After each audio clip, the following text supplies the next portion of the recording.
नमस्कार, बहुत स्वागत है आप सभी का। आपके साथ मैं हूं अभिलाष मिश्रा। रायपुर में मिशन 2023 को लेकर कांग्रेस ने 2 दिवसीय नव संकल्प शिविर का आयोजन किया। शिविर के दूसरे दिन यूथ और बूथ को साधने की रणनीति बनी, जिसमें बेरोजगारी को लेकर मंथन हुआ। हालांकि एक दिन पहले आए आंकड़ों में बेरोजगारी को मात देने में छत्तीसगढ़ देश भर में अव्वल रहा। जमीनी हकीकत क्या है, इसकी तस्दीक करते हैं तो पता चलता है कि उतने अच्छे हालात हैं नहीं जितने बताए गए, क्योंकि बेरोजगारों को लेकर बीजेपी लगातार कांग्रेस पर हमलावर है। उधर कई संगठन हैं जो कहते हैं कि यहां दिक्कतें हैं। शिविर के दूसरे दिन चुनाव में बेहतर प्रदर्शन के लिए बूथ और ब्लॉक के बीच मंडल कमेटी के गठन पर जोर दिया गया। मूल रूप से मंडल सिद्धांत बीजेपी का है, लेकिन अब कांग्रेस भी इसे फॉलो करेगी।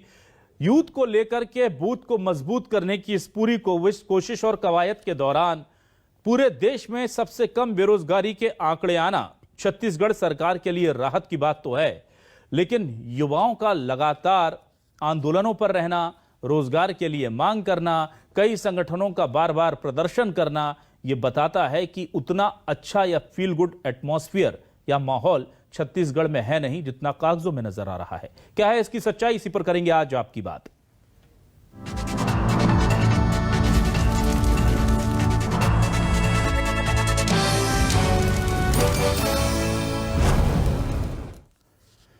आइए सबसे पहले देखते हैं कि सीएम भूपेश बघेल और मोहन मरकाम क्या कह रहे हैं अपने इस खास तौर पर यूथ को किए जा रहे फोकस को लेकर। जो एआईसीसी के निर्देश है उसे किस प्रकार से क्रियान्वित करना है और उस दिशा में 2 दिन तक के चिंतन भी हुआ है और चिंतन मनन के बाद अब पदयात्रा भी करना है। कांग्रेस के जो सिद्धांत है उसको लेकर जनता के बीच में जाना है और साथ ही सरकार की जो उपलब्धियां हैं उसे आम जनता के बीच में जाना है, जिसमें पदयात्राएं भी की जाएगी। विधानसभा स्तर पे, जिला स्तर पे, प्रदेश स्तर पे सब पदयात्राएं आयोजित की जाएगी, जिसकी जानकारी अलग से आपको दे दी जाएगी। संगठनात्मक पूर्णता, हम जितने भी छत्तीसगढ़ में तो वैसे तो ब्लॉक अध्यक्ष से लेकर ब्लॉक कार्यकारिणी से लेकर प्रदेश कार्यकारिणी पूरी बनी है। हमारा मंडल जो एआईसीसी ने नया संगठन बनाने का निर्णय लिया है, आने वाले दिनों में हम जिला और ब्लॉक स्तर पर भी ट्रेनिंग प्रोग्राम आयोजित करेंगे। इससे कांग्रेस पार्टी का आइडियोलॉजी, विचारधारा, कांग्रेस पार्टी की रीति नीति और हमारी सरकार की उपलब्धियों को हम जन जन तक कैसे पहुंचाएं, हम ट्रेनिंग के माध्यम से करेंगे। और आइए देखते हैं क्या कह रहे हैं बीजेपी के नेता रमन सिंह जी, क्या कह रहे हैं इस पूरे मामले को लेकर, ये भी सुनिए। चिंतन और चिंता, इनकी चिंता और चिंतन का इसलिए जरूरत पड़ रहा है कि पूरे देश में कांग्रेस पार्टी समाप्ति की ओर जा रही है। इनका जो प्रमुख जो ट्रेनर था, कोच था, पीके बोल दिया कि ऐसा स्टूडेंट है कि मैं इनको पढ़ा ही नहीं सकता, ये न कुछ कर सकते न कुछ पढ़ सकते। उसने भी हताशा में कह दिया कि ये कांग्रेस पार्टी को भगवान भी नहीं सुधार सकता। और आइए अब आपको दिखाते हैं क्या है न्यूज 24 मध्य प्रदेश छत्तीसगढ़ के आज के सवाल। हमारे सवाल आपको दिखाते हैं। कांग्रेस का 2 दिवसीय मंथन, मिशन 2023 के लिए हुआ चिंतन। यूथ और बूथ पर फोकस, चुनाव में यूथ बूथ फैक्टर से मिलेगी सक्सेस। मंडल कंसेप्ट से बूथ होंगे मजबूत। बीजेपी बोली हमारी नकल से कांग्रेस में चल रहे हैं बूथ। छत्तीसगढ़ में कांग्रेस का चिंतन, अगले साल विधानसभा चुनाव का है मिशन। तो ये तमाम सवाल है जिन्हें हम उठाएंगे, लेकिन आपको बता दें कि जितना यूथ पर फोकस है, क्या वाकई में छत्तीसगढ़ में सरकार को, वहां युवाओं को उतना फोकस में वो रख पा रही है, उनके लिए काम कर पा रही है। संगठन देखना चाहता है यूथ उसके साथ हो, पर सरकार के साथ क्या छत्तीसगढ़ का युवा है, या वो बेरोजगार है, या उसके हाथ में काम नहीं है, या उसे लगता है कि शोषण हो रहा है, या वो कॉन्ट्रैक्ट पर काम कर रहा है, या संविदा पर है। बहुत सारे सवाल हैं। क्या संगठन के लिए यूथ और सरकार के लिए यूथ अलग अलग चीजें हैं? क्योंकि संगठन का यूथ मतलब बूथ, लेकिन सरकार में यूथ मतलब रोजगार देना पड़ेगा, उसकी आकांक्षाओं को, सपनों को पूरा करना पड़ेगा। तो कांग्रेस इस वक्त गदगद है, आप देखिए। और जो आंकड़े आए हैं वो कहते हैं कि बेरोजगारी दर भी छत्तीसगढ़ में सबसे कम है। तो जाहिर सी बात है कि बेरोजगारी दर जब छत्तीसगढ़ में सबसे कम है पूरे देश में, तो फख्र तो करेगी छत्तीसगढ़ कांग्रेस और इसका श्रेय भी कांग्रेस लेगी। अब ऐसे में युवाओं को कितना रिझा पाएंगे ये आंकड़े, ये बड़ा सवाल है। बड़ा सवाल ये भी है कि क्या ये जो आंकड़े केंद्र ने की किसी एजेंसी ने जारी की है कि छत्तीसगढ़ में सबसे कम बेरोजगारी है, ये वोट में कन्वर्ट हो पाएंगे? इन आंकड़ों का प्रभाव मतदान पर कितना पड़ेगा? और युवा क्या वाकई में कांग्रेस के साथ जाने को तैयार है? क्योंकि इस वक्त बीजेपी हो या कांग्रेस, सब ये तय कर चुके हैं कि युवाओं को रिझाना है।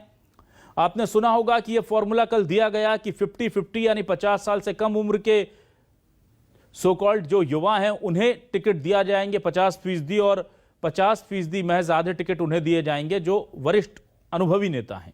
इससे भी साफ होता है कि कुल मिलाकर के यूथ को फोकस करने में बीजेपी लगी हुई है। उधर कांग्रेस ने भी यही साफ कर दिया है। बीजेपी का साफ तौर पर कहना है कि हम किसी चेहरे को सामने रखकर चुनाव नहीं लड़ेंगे। कांग्रेस ने साफ तौर पर भूपेश बघेल के चेहरे को आगे किया है। अब बीजेपी का अपने वरिष्ठ नेताओं से थोड़ा दूर जाना और कांग्रेस का यूथ को मजबूत कर बूथ में पहुंचा करके वोट में कन्वर्ट करने का ये जो मिशन है, ये तय करने के लिए काफी है कि छत्तीसगढ़ का युवा अब दोनों ही राजनेताओं के फोकस में, दलों के राजनेताओं के फोकस में आ गया है। आपको बता दें कि 2 दिनों का ये जो नवसंकल्प शिविर चल रहा है, इसमें पूरी तरह से फोकस यही रहा कि बूथ को मजबूत करने के लिए कैसे यूथ को अपने साथ जोड़ें।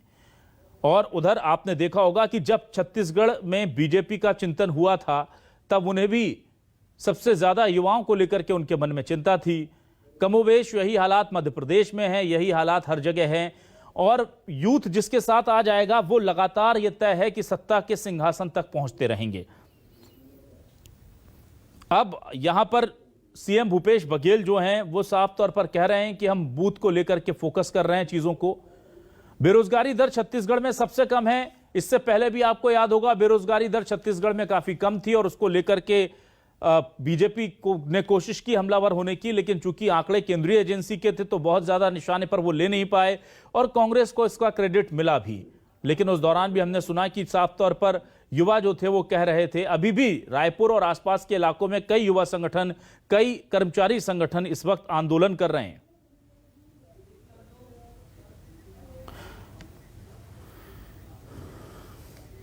हमारे साथ कुछ खास मेहमान जुड़ चुके हैं। हमारे साथ वरिष्ठ पत्रकार उचित शर्मा जी जुड़ चुके हैं, उनका बहुत बहुत स्वागत करता हूं मैं। और हमारे साथ नितिन भंसाली जी, कांग्रेस प्रवक्ता, जुड़ चुके हैं, उनका भी स्वागत करता हूं। नितिन जी, बहुत स्वागत है आपका। सबसे पहले नितिन जी आपके पास आता हूं। नितिन जी, बूथ पर फोकस करना है तो यूथ पर फोकस करना पड़ेगा और बूथ को तो यूथ ही खींचकर लाता है, चलाता है, वहां तक वोटर को लेकर आता है। आपके जो कोशिशें संगठन की हैं, क्या सरकार भी उस कोशिश के साथ कदमताल कर पा रही है? क्योंकि बेरोजगारी दर कम है लेकिन फिर भी हम देख रहे हैं कि बहुत सारे संगठन अभी भी आंदोलन कर रहे हैं छत्तीसगढ़ में। देखिए, किसी भी सरकार की रीढ़ की हड्डी जो होती है वो संगठन होता है। संगठन मजबूती के लिए निचले स्तर के जो हमारे कार्यकर्ता है, निश्चित तौर पर भारत एक युवा देश है। छत्तीसगढ़ की हम बात करें तो अभी हाल ही में जो उदयपुर में कांग्रेस का राष्ट्रीय स्तर पर जो चिंतन शिविर हुआ है, उसमें मैं बता दूं कि चिंतन शिविर में जो निर्णय लिए गए या जो फैसले किए गए, वो लगभग सारे निर्णय और फैसले छत्तीसगढ़ में पहले ही लिए जा चुके हैं। आप देखिए, 50 वर्ष से कम उम्र की जो बात आ रही है टिकट देने की, तो आप देखिए छत्तीसगढ़ में 50 से कम उम्र के विधायकों की संख्या कितनी है, कि अच्छी तादाद में। तो किस तरीके से हम, जिस प्रकार भारतीय जनता पार्टी को पार्टी तोड़ने का काम करती, तो हमने भारत को जोड़ने की बात की है। पदयात्रा के माध्यम से आज 2 दिवसीय जो हमारा नवसंकल्प शिविर था, ये इसका समापन हुआ। इसमें 6 कमेटियों का विभिन्न प्रकार का गठन किया गया। इन कमेटियों के माध्यम से सारी रूपरेखा बनाई गई। मैं आपको बता दूं, 180 दिनों में कांग्रेस के प्रदेश से लेकर ब्लॉक और मंडल स्तर तक की जो नियुक्तियां शेष है वो कंप्लीट की जाएंगी। इसके अलावा 1390 मंडलों का भी गठन किया जाएगा और पार्टी का फोकस जो होगा, जो निर्णय लिए गए हैं संगठन में भी और आगे विधानसभा और लोकसभा के चुनावों में भी, जो 50 वर्ष से कम उम्र की जो बात की गई है उसको कड़ाई से यहाँ पर लागू किया जाएगा। ठीक है। और एक नई ऊर्जा और एक नई चेतना के साथ कांग्रेस जो है वो 2023 और 2024 की तैयारियों में लगी है। ठीक है, मैं आता हूं उचित जी आपके पास। उचित जी, देखिए, छत्तीसगढ़ कांग्रेस के साथ सबसे बड़ा प्लस पॉइंट ये भी माना जाता है कि इनका 50%, मोर देन 50% जो कैडर है वो यूथ है। और हम देखते हैं कि दूसरी राज्यों की अपेक्षा कमोवेश बहुत यंग लोग यहाँ पर मंत्री हैं, विधायक हैं, और कांग्रेस के लिए पास इसके लिए बड़ी कंफर्टेबिलिटी है आगे फ्यूचर को लेकर के भी। बीजेपी क्या इस मामले में आपको लगता है कि थोड़ा सा पीछे रह जाती है, बैकफुट पर है? हाँ, इस कंपेरेटिवली कांग्रेस बीजेपी में जो है वो उतनी युवा टीम को नहीं कह सकते जितनी युवा टीम कांग्रेस की है। ये बात तो सत्य है कि छत्तीसगढ़ वैसे भी पूरे छत्तीसगढ़ जो है वो कांग्रेस का रहा है, चाहे आप 2000 शुरू से देख लें कि 2003 के चुनाव, 8 के चुनाव, 13 के चुनाव, 18 के चुनाव, कांग्रेस हमेशा से एक अच्छी पोजीशन में छत्तीसगढ़ में रहा है। उसका मूल चीज ये है कि कांग्रेस अपने यूथ को लेके काफी संजीदा रहती है और ज्यादातर लोग, चाहे वो राहुल गांधी का अट्रैक्शन हो, चाहे प्रियंका गांधी का अट्रैक्शन हो, चाहे खुद सीएम साहब बघेल जी का अट्रैक्शन हो, लेकिन बहुत यूथ का जो है वो काफी जमवाड़ा रहा है और यूथ पे काफी बिलीव करते हैं। लेकिन अभी अभी फिलहाल जो चीजें देखने को मिल रही है, जो पिछले 2-3 वर्षों से जो चल रहा है कि कांग्रेस में ये यूथ की बात तो जरूर कर रहे हैं एक राष्ट्र स्तर पे, लेकिन यूथ इनसे छिटकते जा रहा है। चाहे आप वो जतिन प्रसाद की बात कर ले, चाहे सिंधिया जी की बात कर ले, चाहे वो आप हार्दिक पटेल की बात कर ले, सचिन पायलट खुद रूठे हुए हैं। तो तमाम ऐसे उदाहरण होते हैं कि यूथ एक ये भी बात कहते हैं कि कांग्रेस में यूथ को बहुत मानते हैं, यूथ को बहुत मानते हैं, मगर यूथ की कम मानी जाती है। इसी कारण इनके जितने भी युवा कांग्रेस के चेहरे हों, चाहे एनएसयूआई के चेहरे हैं, वो उतने आगे नहीं आ पाते जो आने चाहिए। अभी तो इनके यहाँ कठोर नियम जो बन गया है, सवाल ये उठता है कि आने वाले चुनाव में कितनी संजीदगी से इस नियम का पालन किया जाता है, कितनी संजीदगी से इसको टिकट वितरण में देखा जाएगा। ठीक है, वो बहुत देखने वाली बात होगी। अदरवाइज यूथ को लेके कांग्रेस में काफी अच्छे चेहरे भी हैं जो इंतजार में है, जो सेकंड लाइन में इंतजार कर रहे हैं। ठीक है उचित जी, मेरा एक और सवाल आपसे, फिर मैं आता हूं भंसाली जी के पास। ये जो संगठन की रूपरेखा के बारे में भंसाली जी ने अभी सब बताया कि हम 6 कमेटी बना रहे हैं, नियुक्तियां जो शेष मंडल स्तर की उनको कर लिया जाएगा, नए मंडलों की नियुक्ति को बना रहे हैं, निर्माण हो रहा है। ये सारे जुमले, ये सारी बातें, ये सारा वाक्य विन्यास, शब्द जो हैं, ये मुझे याद आता है कि ये बीजेपी के संगठन से जुड़े हुए हमें ज्यादातर सुनाई प्रतीत पड़ते हैं। पर यहां हो ये रहा है कि कांग्रेस बूथ पर फोकस हो रही है, कांग्रेस कह रही कि मंडल नियुक्ति कर रहे हैं, सेक्टर प्रभारी बना रहे हैं, ये पन्ना प्रमुख, और ये संगठन का ये जो पूरा का पूरा हायरकी है, ये होता है दूसरे राज्यों में बीजेपी के संगठन पूरी। जी बिल्कुल, ये टर्मिनोलॉजी जो आप बोल रहे हैं विलास, ये पूरी की पूरी भारतीय जनता पार्टी की टर्मिनोलॉजी वो जो यूज करते हैं, चाहे पन्ना प्रभारी, चाहे वो आम आदमी पार्टी दिल्ली में यूज करती है, वही चीज को वो फॉलो कर रहे हैं। हालांकि ये बात भी सच है कि जीतने के लिए मूल मंत्र यही है, लेकिन ये बात मैं देखता हूं बड़े करीब से कि ये बूथ पे फोकस कर रहे हैं। बूथ की बजाय होना ये चाहिए कि पहले अपने यूथ पे फोकस कर ले, वो यूथ ही है जो इनको बूथ पे मैनेज करके देगा। लेकिन आप बूथ पे फोकस किए हुए हैं। सवाल यह है कि यूथ पे आप जितना इन्वेस्टमेंट करेंगे, जितना ज्यादा आप यूथ पे फोकस करेंगे, उतना ज्यादा रिजल्ट आपको मिलेगा। वो यूथ जाके बूथ को मैनेज करेगा, लेकिन ये बूथ की बात करते हैं, यूथ की बात नहीं करते। ये जितने भी चिंतन शिविर हैं या हो रहे हैं या आने वाले जितने जिले स्तर पे होंगे, ये केवल एक राष्ट्रीय यज्ञ है, फिर राज्य के यज्ञ है, फिर जिले के यज्ञ है। ये यज्ञ होते रहेंगे, लेकिन इसका निचोड़ यही निकल के आएगा कि हमारे जो मुखिया है, हमारे जो नेता है, वो राहुल गांधी है। कुल मिला के जो निचोड़ और जिस्ट और जिसका प्रतिफल जो 2 दिन की डिबेट का है, 2 दिन के इनके शिविर का निचोड़ यही निकल के आएगा कि हमारे राष्ट्रीय नेता राहुल जी है, वो जो फाइनल कर ले वही रहेगा। अल्टीमेटली ये रिजल्ट ये इनके आने हैं। लेकिन ये जी सर, नरेश गुप्ता जी हमारे साथ जुड़ गए हैं, बीजेपी से वरिष्ठ नेता प्रवक्ता। नरेश जी, आपका स्वागत करता हूं। नरेश जी, ये जो 2-3 दिनों से मैं सब सुन रहा हूं, चाहे वो युवाओं को मौका देना हो, बूथ पर फोकस हो, मंडलों की नियुक्ति हो, मंडल सदस्यों की नियुक्ति हो, तमाम चीजें, ये तो आप लोगों की तरफ से सुनाई दे जाने चाहिए थी। लेकिन हम देख रहे हैं कि ऐसा तो नहीं कि कहीं पिछड़ रही हो, ऐसी कोई दिक्कत तो नहीं हो रही है ना बीजेपी को संगठन के काम में? पार्टी का संगठन जो वो लगातार काम करते रहता है, सत्ता में हो चाहे ना हो, चुनाव हो चाहे ना हो, ठीक है, सतत रूप से काम करता है। हम बहुत सारी चीजों को उस लेवल तक प्रोपेगेंडा भी नहीं करना चाहते। भारतीय जनता पार्टी का जो इंटरनल सिस्टम है लगातार सतत रूप से काम कर रहा है, और यूथ जो है भारतीय जनता पार्टी का बहुत इफेक्टिव रूप से काम करता है और बहुत डिसिप्लिन मैनर के काम करते हैं हम लोग। ये बड़ा अंतर है साहब, हमारे यहाँ तंदूर कांड के यूथ नहीं मिलते हैं, ये बड़ा अंतर है। और जहां तक सवाल है किसी और राजनीतिक दल के चिंतन चिमन पर मैं कुछ नहीं करना चाहूंगा, लेकिन यह तय है कि भारतीय जनता पार्टी का युवा मोर्चा और अनुषंगिक हमसे जुड़े हुए लोग लगातार हम यूथ को फोकस करते हैं। देखिएगा हमारे जो युवा मोर्चा के कितने लोगों को टिकट मिलती है, कितने लोग चुनाव जीतते हैं और किन लोग किस रूप में पदाधिकारी के रूप में काम कर रहे हैं, ये हमारी बड़ी उपलब्धि है। नरेश जी, फिर 50-50 आप लोग वादा क्यों नहीं कर पाते कि 50% टिकट हम युवाओं को दे देंगे, जैसे कांग्रेस ने कर लिया, अगर यूथ को इतना फोकस करते हैं? देखिए वो तो फोकस क्या किया यूपी में, आपको जिसको हराना होता है उसको खड़ा कर देते हैं। देखिए इसका जो ये कथनी और करने का अंतर बता रहा हूँ, ये छत्तीसगढ़ियावाद का इतना बड़ा प्रोपेगेंडा करते हैं।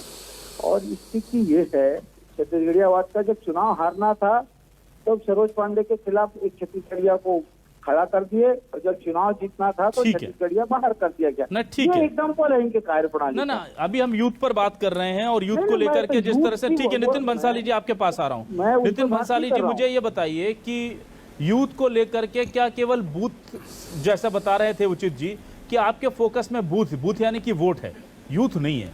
यूथ एक टूल हो सकता है वोट पाने का, ये सब जानते हैं, लेकिन आपको केवल बूथ पर फोकस करना है। अगर यूथ को फोकस कर लेंगे तो वो हमेशा के लिए एक बड़ा आपका एसेट बन जाएगा। कम से कम आने वाले 10-15 साल तक कांग्रेस निश्चिंत रहेगी, ऐसा नहीं लगता आपको?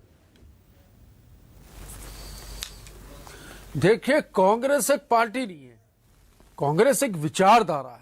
एक लाइन कही जाती है कि शहादत की डगर और संघर्ष का नारा कांग्रेस की है, यही विचारधारा। हम हमारी विचारधाराओं को लेकर आम जनता के बीच हैं, यूथ हमारे साथ है। आज ये कह रहे हैं कि ये बीजेपी का कार्यक्रम होता था या ये होता है, तो मैं आपको बता दूं 1 बूथ 10 यूथ ये कब से चल रहा है हमारा। और ऑल इंडिया यूथ कांग्रेस के सामने युवा मोर्चा है कहाँ? अब छत्तीसगढ़ की नरेश गुप्ता जी बात कर रहे हैं युवा मोर्चा की टिकट देंगे, ये करेंगे। युवा मोर्चा तो कार्यकारिणी नहीं बना पा रहा है, जगह जगह पर मारपीटों की और इनके संगठनों के विवादों की और व्हाट्सएप पे स्क्रीनशॉट की खबरें आते रहती हैं। तो पहले ये अपना घर संभालें। हम बूथ से पहले यूथ पे हम कंसंट्रेट कर रहे हैं, और यही यूथ जो है जो आज कांग्रेस के साथ है, और इसी यूथ ने इस 15 साल के रावण राज को इस छत्तीसगढ़ में खत्म किया है, जो कि हमारे साथ है। आप देखिए बेरोजगारी दर के मामले में भी देखिए कि छत्तीसगढ़ अन्य राज्यों के मुकाबले और देश में किस स्थान पर है। तो यूथ खुश है, यूथ के लिए बहुत सारी यहाँ पर योजनाएं भी हैं।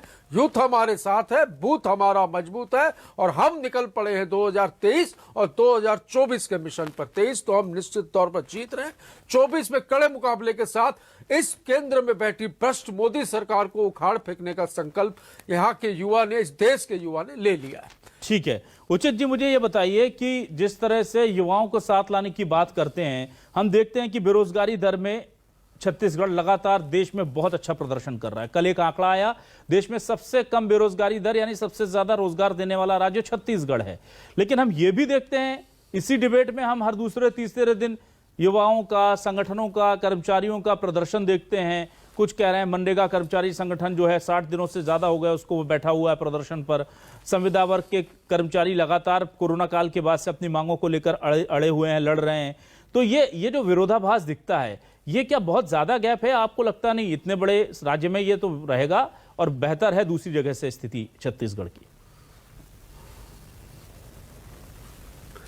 देखिए, जाहिर सी बात है कि वो जितने संगठन जितने अपने आंदोलन पे उतरे हैं या जो उतर रहे हैं, वो उनके अपनी एक एड ऑन वैल्यू के लिए उतर रहे हैं, वो रोजगार के लिए उतर रहे हैं। नो डाउट, आपने अभिलाष बहुत सही बात की कि हमारे रोजगार की दर कमी है, और उसका मूल कारण जो है वो हमारी भूपेश बघेल सरकार की जो रूरल इकोनॉमी को, जिसका मैं काफी तारीफ भी करता हूँ कि रूरल इकोनॉमी के कारण ही छत्तीसगढ़ की अर्थव्यवस्था बची रही है। इस कोविड काल में भी हमने करीब से देखा है कि जो रूरल इकोनॉमी, जिसकी चिंता और जिसकी बात गांधी जी भी करते थे कि अगर रूरल इकोनॉमी की ग्रोथ होगी या रूरल इकोनॉमी से ही कोई भी स्टेट आगे ऊपर आ सकता है। तो एक सबसे बड़ा कारण रहा है भूपेश जी की जो योजना है सरकार की, जो तमाम योजनाएं हैं, नरवा गरवा गुरवा बाड़ी है, जो उनकी मितान योजना है, जो किसान के जेब में जो पैसा जा रहा है, मनरेगा के थ्रू जो पैसा जा रहा है, जो अन्य योजनाएं हैं, जो कृषि आधारित योजनाएं हैं, उससे काफी फायदा पहुंचा है। बात सत्य है कि रूरल इकोनॉमी पे जो अपडेट आया है उसका बेनिफिट इस रोजगार योजना को लेकर, ये रोजगार बेरोजगारी की दर पर जो कमी आई है उसका सीधा सीधा प्रभाव उसको देखने को मिलता है। अर्थव्यवस्था पे जो सुधार आया है, जो हम इस लॉकडाउन पीरियड में भी हम इससे वंचित रहे, जो इकोनॉमी खराब होती है इस पीरियड में हम उससे वंचित रहे, हमारी इकोनॉमी को, छत्तीसगढ़ की इकोनॉमी को ज्यादा कोई फर्क नहीं पड़ा था। उसका मुख्य कारण यही रहा है कि रूरल इकोनॉमी को फोकस किया गया है पिछले 3-4 सालों से, और जो काफी तारीफ हो, ये जो मॉडल है उसको कई स्टेट ने अडॉप्ट भी किया। ये अलग बात है कि काफी उसमें चिंतन मनन किया या जो भी रीजन रहा होंगे, लेकिन कई लोगों ने अडॉप्ट भी किया, तारीफ भी हुई। तो एक सबसे बड़ा कारण रूरल इकोनॉमी रहा है, जिसके कारण छत्तीसगढ़ की अर्थव्यवस्था बची रही और बेरोजगारी की दर में कमी आई है। ठीक है, नरेश गुप्ता जी, मुझे एक चीज बताइए कि ये जो लगातार बात कही जाती है छत्तीसगढ़ मॉडल की, इसको लेकर के भले ही नाम ना लिया गया हो, लेकिन यहाँ जिस तरह से गोबर खरीदी हुई और सीएम बघेल ने कहा कि हम गौमूत्र भी खरीदेंगे, तो पहले हंसी मजाक उड़ाया गया और फिर हमने देखा कि उत्तर प्रदेश चुनाव में खुद पीएम मोदी ने कहा कि गौमूत्र को खरीद करके उससे भी किसानों को कैसे लाभ पहुंचाया जाए, इसको लेकर हम जल्द एक योजना लाएंगे। इससे लेकर के खुद प्रियंका गांधी ने उत्तर प्रदेश में कहा कि छत्तीसगढ़ मॉडल, मध्य प्रदेश के कांग्रेस ने तय किया है कि अपने घोषणा पत्र में वो छत्तीसगढ़ के मॉडल के कई अच्छे कामों को उठा करके रखेंगे। तो ये सब चीजें, एक एप्रीहेशन बन रहा है हर जगह, पूरी जगह, कि छत्तीसगढ़ में कुछ तो हो रहा है। आप इसे कैसे देखते हैं सर? ये अविलास जी, गौ हमारी माता है, जिस कॉन्सेप्ट से हम आज तक काम करते रहे, चुनाव के समय याद आता वही है। आधार है। ये भारतीय जनता पार्टी का मूल आधार रहा है। जनसंघ से लेकर आज तक हमारी मूल अवधारणा रही है, गौ हमारी माता है। गौ जो माता है तो गौ की माता है, क्यों माता माना जाता था, इसका आधार यही था। तो हमारी एक्सेप्टेबिलिटी डे 1 से है। ये एक्सेप्टेबिलिटी तो इस राजनीतिक दल ने आज अडॉप्ट किया है। ये तो हमारे साथ आगे, पहले तो ये राम को नकारते थे। ना नरेश जी, आप मेरा सवाल नहीं समझे। नरेश जी, मेरा यह कहना था कि एक होता है भावनात्मक मुद्दा, उससे सामाजिक सरोकारों से जोड़ देना, जिसे अभी भूपेश बघेल सरकार करती नजर आ रही है, और उसको लेकर के केंद्र के खुद पीएम मोदी जी को जब बोलना पड़ता है तो भले ही वो ये बात ना कहें, लेकिन दुनिया जानती है कि छत्तीसगढ़ में ये घोषणा पहले सीएम बघेल कर चुके हैं, गोबर को खरीदा जा रहा है। तो ये जो एक्सेप्टेबिलिटी आ रही है डायरेक्ट इनडायरेक्ट, इसे लेकर क्या कहेंगे आप? अविलास जी, आप 2018-19 का मोदी सरकार का बजट देखेंगे, उस पे गोबर खरीदी के लिए स्पेशल प्रावधान था। बिल्कुल था। देखिए, वो तो स्टेट को इम्प्लीमेंट करना है। 18-19 के बजट में ये स्पेसिफिक ये था, बजट था उनके प्रोपेगेंडा के लिए, और ये सारे काम करने की व्यवस्था थी। और सबसे बड़ी बात ये है कि गोबर खरीदी के साथ जो ये सरकार छलावा कर रही है, उसकी कल्पना नहीं कर सकते कितना भ्रष्टाचार है। उसका कोई डाटा नहीं देना चाहते, डिटेल नहीं देना चाहते। अच्छा, आप बताइए कि आपके बजट में प्रावधान था तो किन किन राज्यों ने लागू किया? आप कहते हैं कि मोदी सरकार ने 2018 में मोदी जी के उसने ये बजट में प्रावधान था, तो क्यों लागू नहीं किया? जी, इस प्रदेश में देखिए, नितिन जी को बोलिए वो शांति रखें। इतनी देर से मैंने नहीं बोला था। नितिन जी उनकी बात न करें, ठीक है। नितिन जी अंतिम 20 सेकंड उनकी बात पूरी हो जाए, फिर मैं आपके पास आ रहा हूँ। जी बोलिए नरेश जी, बोलिए। देखिए, इस सरकार के साथ यदि आप आरटीआई लगाओगे ना, किसको किसको आपने पैसा दिया है, तो ये समझ में आएगा कि अल्टीमेटली कांग्रेस के वर्कर्स को और अपने लोगों को दे रहे हैं पैसे। और ये that was a big incident. जिस आदमी ने कार खरीदा वो वैष्णो देवी में राहुल गांधी से मिल लेते हैं। भारतीय जनता पार्टी के भी कुछ लोग हैं जो गोबर बेच के पैसा ले रहे हैं। नहीं सर, नरेश जी, अगर आपको पता है कि आरटीआई लगाने से ये खुलासा हो जाएगा नरेश जी, तो आरटीआई लगवाइए ना। आपके साथ तो आप कह रहे हैं कि बहुत यूथ है, आरटीआई आप भी लगा दीजिए। चलिए ठीक है, मैं अंतिम कमेंट में उचित जी के पास आता हूँ। उचित जी मुझे ये बताइए कि उचित जी मुझे बताइए कि क्या जो ग्रामीण अर्थव्यवस्था को बार बार कहा जा रहा है कि फोकस में लेकर के आए हैं सीएम बघेल, और इसको लेकर के लगातार चाहे उनका आलाकमान हो या दूसरे दल हो, वो भी दबाव में आ रहे हैं, तो क्या ये माना जाए कि सर्व स्वीकारता हो रही है बघेल की योजनाओं की? बहुत संक्षिप्त में सर। अभिलाष जी, मैं आपका सवाल सुन नहीं पा रहा हूं। मैं ये कह रहा हूं कि जिस तरह से ग्रामीण अर्थव्यवस्था को लेकर फोकस में आए हैं भूपेश बघेल, क्या ये उनके कामों की स्वीकार्यता सब जगह हो रही है? कोई मतलब नहीं है इस प्रदेश को। इस अरे प्रदेश आपको की नकार सरकार चुकी को है। एक बकाया ओ नरेश सबको भैया। बचाने ना का ठीक है मतलब ठीक है, खत्म चलिए है, वक्त आपको खत्म हो बोला गया ना है। आपका इंटरनल ना उचित जी, मैं माफी चाहूंगा, मैं मानूंगा मुझे आज इतना मौका दिया नहीं कि आपसे अपना अंतिम सवाल ले पाता, लेकिन वक्त खत्म हो गया है। युवा भले ही ना आए, लेकिन हमारे प्रवक्ताओं का जोश देखिए, युवाओं का कितना जबरदस्त है कि मेहमानों को बोलने का मौका भी नहीं देना चाहते। लेकिन ठीक है, लोकतंत्र में अपनी बात पुरजोर तरीके से रखनी जरूरी होती है, और हम चाहते हैं कि ऐसा हो भी, ताकि लोगों को पता चले कि क्या कहा जा रहा है और क्या किया जा रहा है। यूथ को फोकस करने की बात बीजेपी कांग्रेस दोनों कर रही हैं। छत्तीसगढ़ का युवा जानता है कि कौन उसके लिए काम कर रहा है और कौन केवल दिखावा कर रहा है। बहुत बहुत शुक्रिया उचित शर्मा जी, नरेश गुप्ता जी, नितिन भंसाली जी, हमारे साथ इस डिबेट का हिस्सा बनने के लिए। तमाम दर्शकों को नमस्कार।